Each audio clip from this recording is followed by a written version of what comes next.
இயேசுவை நேசிப்பவர்கள் பைபிளை வாசிப்பார்கள்.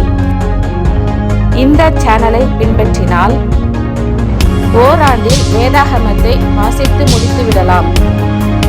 ஃபாலோ பண்ணுங்க, சப்ஸ்கிரைப் பண்ணுங்க.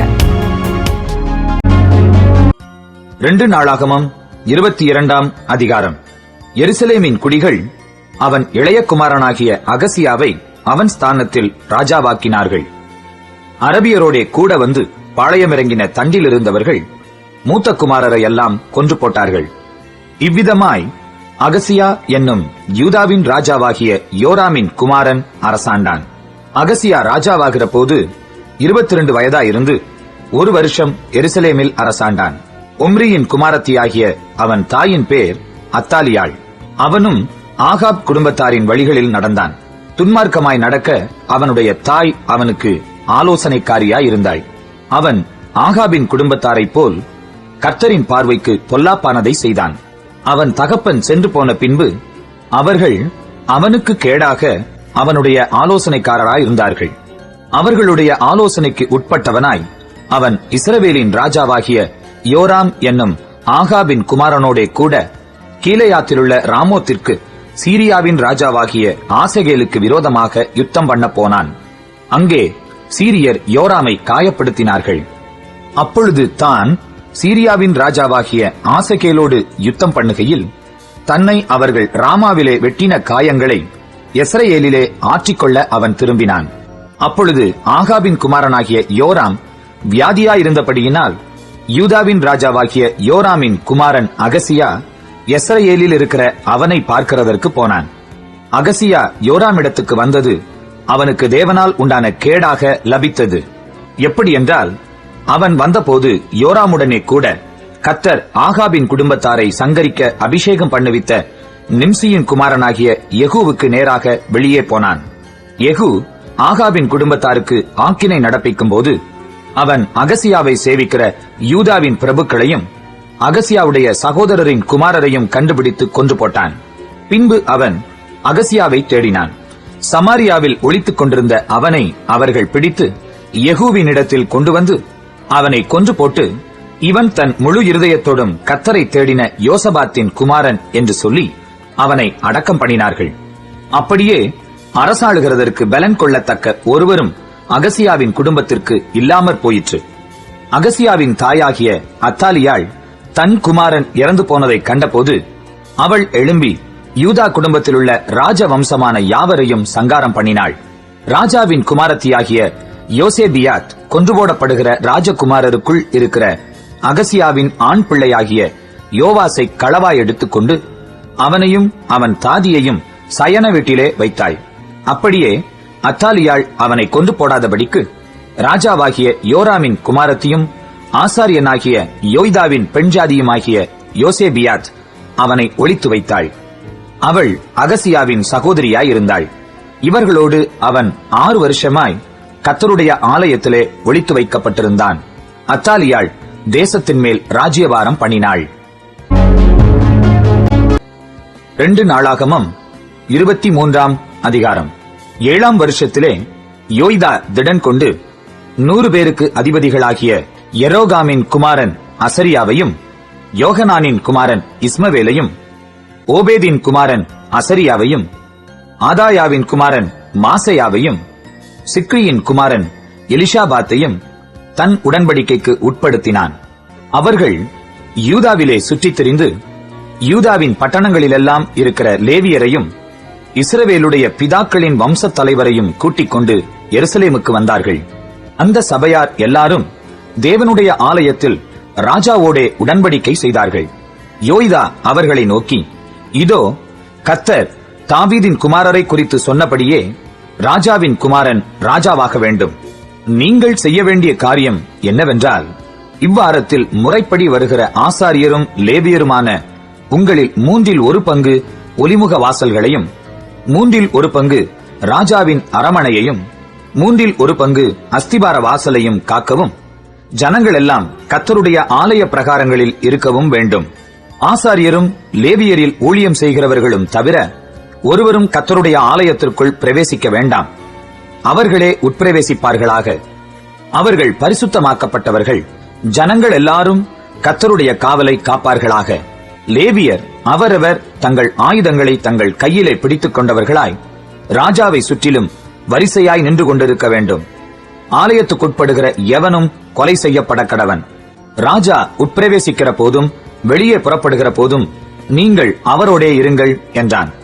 ஆசாரியனாகிய யோய்தா கட்டளையிட்டபடியெல்லாம் லேவியரும் யூதா கோத்திரத்தார் அனைவரும் செய்து அவரவர் அவ்வாறத்து முறைப்படி வருகிறவர்களும் முறை தீர்ந்து போகிறவர்களுமான தம் தம் மனுஷரை கூட்டிக் கொண்டு போனார்கள். வகுப்புகள் பிரிந்து போக ஆசாரியனாகிய யோய்தா உத்தரவு கொடுக்கவில்லை.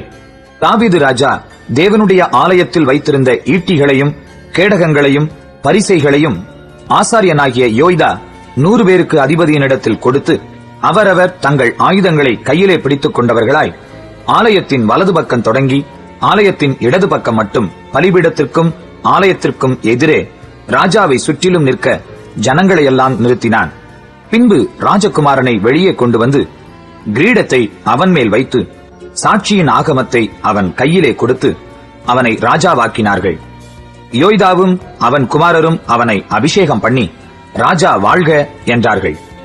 ஜனங்கள் ஓடி வந்து ராஜாவை புகழுகிற சத்தத்தை அத்தாலியாள் கேட்டபோது அவள் கர்த்தருடைய ஆலயத்திற்கு ஜனங்களிடத்தில் வந்து, இதோ நடையிலுள்ள தன்னுடைய தூணண்டையிலே ராஜா நிற்கிறதையும் ராஜாவண்டையில் நிற்கிற பிரபுக்களையும் எக்காலம் ஊதுகிறவர்களையும் தேசத்து ஜனங்கள் எல்லாரும் சந்தோஷப்பட்டு எக்காலங்கள் ஊதுகிறதையும் கீதவாத்தியங்களை பிடித்துக்கொண்டு பாடகரும் சங்கீத தலைவரும் துதிக்கிறதையும் கண்டாள்.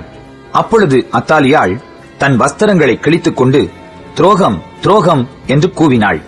ஆசாரியனாகிய யோய்தா ராணுவத் தலைவராகிய 100 பேருக்கு அதிபதிகளானவர்களை வெளியே அழைத்து அவர்களை நோக்கி, இவளை வரிசைக்கு புறம்பே கொண்டு போங்கள், இவளை பின்பற்றுகிறவனை பட்டயத்தால் வெட்டி போடுங்கள் என்றான். கர்த்தரின் ஆலயத்திலே அவளை கொண்டு போடாதேயுங்கள் என்று ஆசாரியன் சொல்லியிருந்தான். அவர்கள் அவளுக்கு இடம் உண்டாக்கின போது அவள் ராஜாவின் அரமனையில் இருக்கிற குதிரைகளின் வாசலுக்குள் பிரவேசிக்கும் இடம் மட்டும் போனாள்.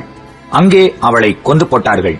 அப்பொழுது யோய்தா தாங்கள் கர்த்தருடைய ஜனமாயிருக்கும்படிக்கு தானும் சகல ஜனங்களும் ராஜாவும் உடன்படிக்கை பண்ணிக் கொள்ளும்படி செய்தான். அப்பொழுது ஜனங்கள் எல்லாரும் பாகாலின் கோவிலுக்கு போய் அதை இடித்து அதன் பலிபீடங்களையும் அதன் விக்கிரகங்களையும் தகர்த்து பாகாலின் பூசாசாரியாகிய மாத்தானை பலிபீடங்களுக்கு முன்பாக கொன்று போட்டார்கள். தாவீது கட்டளையிட்ட பிரகாரம் சந்தோஷத்தோடும் சங்கீதத்தோடும் கர்த்தரின் சர்வாங்க தகன பலிகளை மோசேயின் நியாயப்பிரமாணத்தில் எழுதியிருக்கிறபடியே செலுத்தத்தக்கதாக யோய்தா கர்த்தருடைய ஆலயத்தை விசாரிக்கும் உத்தியோகங்களை தாவீது கர்த்தருடைய ஆலயத்துக்கென்று பகுத்து வைத்த லேவியரான ஆசாரியர்களின் கையில் ஒப்புவித்து, யாதொரு காரியத்தினால் தீட்டுப்பட்டவன் கர்த்தருடைய ஆலயத்திற்குள் பிரவேசியாதபடிக்கு அதன் வாசல்களுக்கு காவலாளரை நிறுத்தினான். 100 பேருக்கு அதிபதிகளையும் பெரியவர்களையும் ஜனத்தை ஆளுகிறவர்களையும் தேசத்து சமஸ்த ஜனங்களையும் கூட்டிக் கொண்டு ராஜாவை கர்த்தருடைய ஆலயத்திலிருந்து இறங்க பண்ணி உயர்ந்த வாசல் வழியாய் ராஜா அரமனைக்குள் அழைத்து வந்து அரசாளும் சிங்காசனத்தின் மேல் ராஜாவை உட்கார பண்ணினார்கள். தேசத்து ஜனங்கள் எல்லாரும் மகிழ்ந்தார்கள். அத்தாலியாளை பட்டயத்தால் கொன்ற பின்பு நகரம் அமெரிக்கையாயிற்று. 2 நாளாகமம் 24ஆம் அதிகாரம். யோவாஸ் ராஜாவாகிற போது 7 வயதாயிருந்து 40 வருஷம் எருசலேமில் அரசாண்டான். பெயர்சபா பட்டணத்தாளான அவன் தாயின் பேர் சிபியாள். ஆசாரியனாகிய யோய்தாவின் நாளெல்லாம் யோவாஸ் கர்த்தரின் பார்வைக்கு செம்மையானதை செய்தான். அவனுக்கு யோய்தா 2 ஸ்திரீகளை விவாகம் செய்து கொடுத்தான். அவர்களால் குமாரரையும் குமாரத்திகளையும் பெற்றான். அதற்கு பின்பு கர்த்தருடைய ஆலயத்தை புதுப்பிக்க யோவாஸ் விருப்பம் கொண்டான். அவன் ஆசாரியரையும் லேவியரையும் கூடிவர செய்து அவர்களை நோக்கி, நீங்கள் யூதா பட்டணங்களுக்கு புறப்பட்டு போய் உங்கள் தேவனுடைய ஆலயத்தை வருஷா வருஷம் பழுது பார்க்கிறதற்கு இஸ்ரவேலெங்கும் பணம் சேகரியுங்கள். இந்த காரியத்தை தாமதமில்லாமல் செய்யுங்கள் என்றான். ஆனாலும் லேவியர் தாமதம் பண்ணினார்கள். அப்பொழுது ராஜா யோய்தா என்னும் தலைவனை அழைப்பித்து சாட்சியின் வாசஸ்தலத்துக்கு கொடுக்க கர்த்தரின் தாசனாகிய மோசே கட்டளையிட்ட வரியை யூதாவினிடத்திலும் எருசலேமியரிடத்திலும் இஸ்ரவேல் சபையாரிடத்திலும் வாங்கி வருகிறதற்கு லேவியரை நீர் விசாரியாமற் போனதென்ன? அந்த பொல்லாத ஸ்திரீயாகிய அத்தாலியாளுடைய மக்கள் தேவனுடைய ஆலயத்தை பலவந்தமாய் திறந்து கர்த்தருடைய ஆலயத்திலுள்ள பிரதிஷ்டை பண்ணப்பட்டவைகளையெல்லாம் பாகால்களுக்காக செலவு பண்ணி போட்டார்களே என்றான். அப்பொழுது ராஜாவின் சொற்படி ஒரு பெட்டியை உண்டாக்கி அதை கர்த்தருடைய ஆலயத்து வாசலுக்கு புறம்பே வைத்து, கர்த்தரின் தாசனாகிய மோசே வனாந்தரத்தில் இஸ்ரவேலுக்கு கட்டளையிட்ட வரியை கர்த்தருக்கு கொண்டு வாருங்கள் என்று யூதாவிலும் எருசலேமிலும் பறைசாற்றுவித்தார்கள். அப்பொழுது எல்லா பிரபுக்களும் எல்லா ஜனங்களும் சந்தோஷமாய் கொண்டு வந்து பெட்டி நிறைய அதிலே போட்டார்கள். வெகு பணம் உண்டென்று கண்டு லேவியர் கையால் அந்த பெட்டி ராஜாவின் விசாரிப்புக்காரர் அண்டையிலே கொண்டு வரப்படும் போது, ராஜாவின் சம்பிரதியும் பிரதான ஆசாரியனுடைய விசாரிப்புக்காரனும் வந்து பெட்டியில் இருக்கிறதை கொட்டி எடுத்து அதை திரும்ப அதன் ஸ்தானத்திலே வைப்பார்கள். இப்படி நாளுக்கு நாள் செய்து மிகுந்த பணத்தை சேர்த்தார்கள். அதை ராஜாவும் யோய்தாவும் கர்த்தருடைய ஆலயத்தின் வேலையை விசாரிக்கும் ஊழியக்காரர் கையிலே கொடுத்தார்கள். அதனால் அவர்கள் கர்த்தருடைய ஆலயத்தை புதுப்பிக்கும்படி கல் தச்சரையும் தச்சரையும், கர்த்தருடைய ஆலயத்தை பழுது பார்க்கும்படி கொற்றரையும் கண்ணாரையும் கூலிக்கு அமர்த்திக் கொண்டார்கள். அப்படி வேலையை விசாரிக்கிறவர்கள் தங்கள் கையினாலே வேலையை நடந்தேற பண்ணி தேவனுடைய ஆலயத்தை அதன் முந்தின சீருக்கு கொண்டு வந்து அதை பலப்படுத்தினார்கள். அதை முடித்து தீர்ந்த பின்பு மீந்த பணத்தை ராஜாவுக்கும் யோய்தாவுக்கும் முன்பாக கொண்டு வந்தார்கள். அதனாலே கர்த்தருடைய ஆலயத்தில் செய்யப்படும் பணிமுட்டுகளையும் ஆராதனை பலி முதலியவைகளுக்கு வேண்டிய பணிமுட்டுகளையும் கலசங்களையும் பொற்பாத்திரங்களையும் வெள்ளி பாத்திரங்களையும் பண்ணுவித்தான். யோய்தாவின் நாளெல்லாம் நித்தம் கர்த்தருடைய ஆலயத்திலே சர்வாங்க தகன பலிகளை செலுத்தி வந்தார்கள். யோய்தா தீர்க்காயுசுள்ளவனாய் முதிர் வயதில் மரித்தான். அவன் மரணம் அடைகிற போது 130 வயதாயிருந்தான். அவன் தேவனுக்காகவும் அவருடைய ஆலயத்திற்காகவும் இஸ்ரவேலுக்கு நன்மை செய்தபடியினால் அவனை தாவீதின் நகரத்தில் ராஜாக்கள் அண்டையிலே அடக்கம் பண்ணினார்கள். யோய்தா மரணமடைந்த பின்பு யூதாவின் பிரபுக்கள் வந்து ராஜாவை பணிந்து கொண்டார்கள். அப்பொழுது ராஜா அவர்களுக்கு செவி கொடுத்தான். அப்படியே அவர்கள் தங்கள் பிதாக்களின் தேவனாகிய கர்த்தரின் ஆலயத்தை விட்டுவிட்டு தோப்பு விக்கிரகங்களையும் சிலைகளையும் சேவித்தார்கள். அப்பொழுது அவர்கள் செய்த இந்த குற்றத்தின் நிமித்தம் யூதாவின் மேலும் எருசலேமின் மேலும் கடும் கோபம் உண்டது. அவர்களை தம்மிடத்திற்கு திரும்ப பண்ண கர்த்தர் அவர்களிடத்திலே தீர்க்கதரிசிகளை அனுப்பினார். அவர்கள் ஜனங்களை திட சாட்சியாக கடிந்து கொண்டார்கள். ஆனாலும் அவர்கள் செவி கொடுக்கவில்லை. அப்பொழுது தேவனுடைய ஆவி ஆசாரியனாகிய யோய்தாவின் குமாரனான சகரியாவின் மேல் இறங்கினதினால் அவன் ஜனத்திற்கு எதிரே நின்று, நீங்கள் கர்த்தருடைய கற்பனைகளை மீறுகிறது என்ன? இதனால் நீங்கள் சித்தி பெற மாட்டீர்கள் என்று தேவன் சொல்லுகிறார். நீங்கள் கர்த்தரை விட்டுவிட்டதினால் அவர் உங்களை கைவிடுவார் என்றான். அதனால் அவர்கள் அவனுக்கு விரோதமாய் கட்டுப்பாடு பண்ணி கர்த்தருடைய ஆலய பிரகாரத்தில் ராஜாவினுடைய கற்பனையின்படி அவனை கல்லெறிந்து கொண்டார்கள். அப்படியே அவனுடைய தகப்பனாகிய யோய்தா தனக்கு செய்த தயையை ராஜாவாகிய யோவாஸ் நினையாமல் அவனுடைய குமாரனை கொன்று போட்டான். இவன் சாகும்போது கர்த்தர் அதை பார்ப்பார், அதை கேட்பார் என்றான். மறு வருஷத்திலே சீரியாவின் சேனைகள் அவனுக்கு விரோதமாக யூதாவிலும் எருசலேமிலும் வந்து ஜனத்தில் இருக்கிற பிரபுக்களை எல்லாம் அழித்து கொள்ளையிட்ட அவர்கள் உடைமைகளை எல்லாம் தமஸ்குவின் ராஜாவுக்கு அனுப்பினார்கள். சீரியாவின் சேனை சிறு கூட்டமாய் வந்திருந்தாலும் அவர்கள் தங்கள் பிதாக்களின் தேவனாகிய கர்த்தரை விட்டுவிட்டபடியினால் கர்த்தர் மகா பெரிய சேனையை அவர்கள் கையில் ஒப்புக் கொடுத்தார். அவர்கள் யோவாசுக்கு தண்டனை செய்தார்கள். அவர்கள் அவனை மகா வேதனைக்குள்ளானவனாக விட்டு போனார்கள். அவர்கள் புறப்பட்டு போன பின்பு அவனுடைய ஊழியக்காரர் ஆசாரியனாகிய யோய்தாவுடைய குமாரரின் இரத்தப்பழியின் நிமித்தம் அவனுக்கு விரோதமாய் கட்டுப்பாடு பண்ணி அவன் படுக்கையிலே அவனை கொன்று போட்டார்கள். செத்துப்போன அவனை தாவீதின் நகரத்தில் அடக்கம் பண்ணினார்கள். ஆனாலும் ராஜாக்களின் கல்லறைகளில் அவனை வைக்கவில்லை.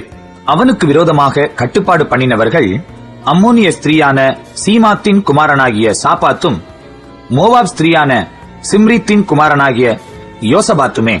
அவன் குமாரரை பற்றியும் அவன் மேல் சுமந்த பெரிய பாரத்தை பற்றியும் தேவனுடைய ஆலயத்தை அவன் பலப்படுத்தினதை பற்றியும் ராஜாக்களின் புஸ்தகமான சரித்திரத்தில் எழுதியிருக்கிறது. அவன் குமாரனாகிய அமத்சியா அவன் ஸ்தானத்தில் ராஜாவானான்.